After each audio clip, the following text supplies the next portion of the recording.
Episode 7. Ashfall Reach, the weight of memory. The corruption did not strike Elias directly. It learned instead to circle him. Days passed without bells, without devices, without overt pressure. In their absence, something more insidious took hold. People began to remember differently.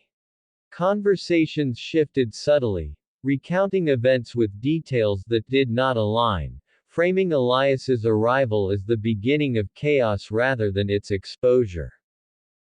Mara noticed it first. "They are rewriting themselves," she said quietly. "Not with lies, but with selective memory." Elias watched it happen in real time.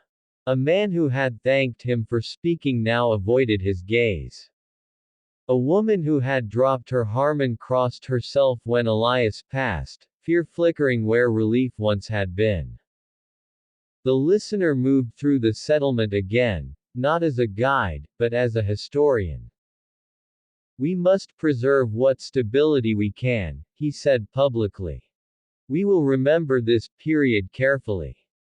Memory became the new battleground. The pressure returned in fragments, triggered by recognition, by shared history, by moments of vulnerability. Elias felt its strongest when he spoke with those who had known him the longest since arriving. Familiarity became leverage. Mara pulled away gradually, not emotionally, but protectively. "They are watching how I respond to you," she said one night. "They want to know if loyalty outweighs fear." That night, Elias dreamed. Not visions, but revisions.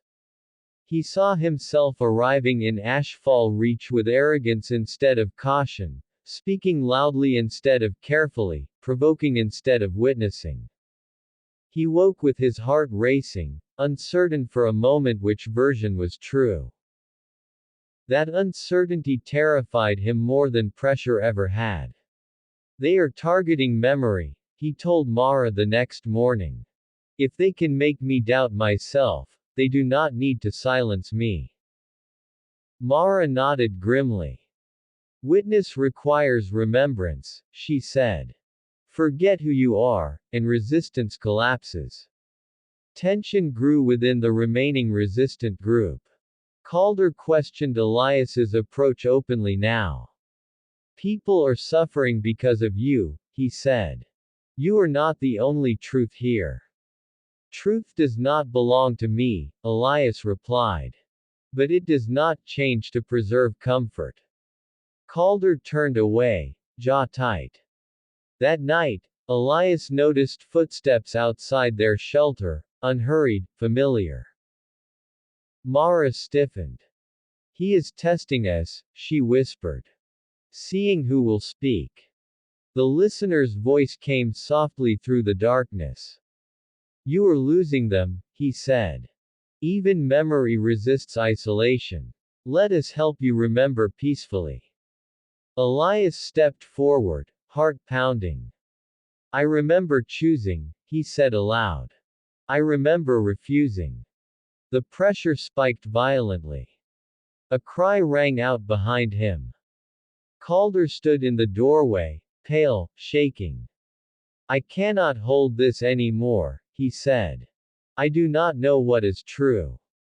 The listener extended a hand toward him.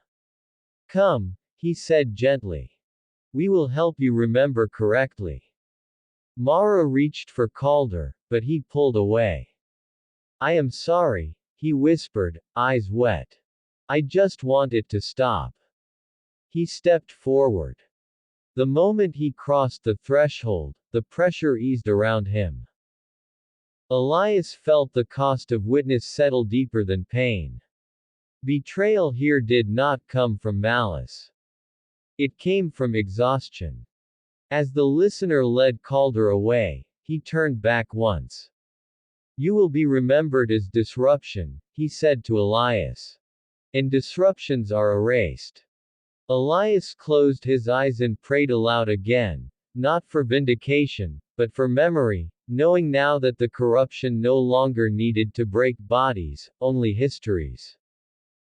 And in that prayer, he understood the weight of witness fully.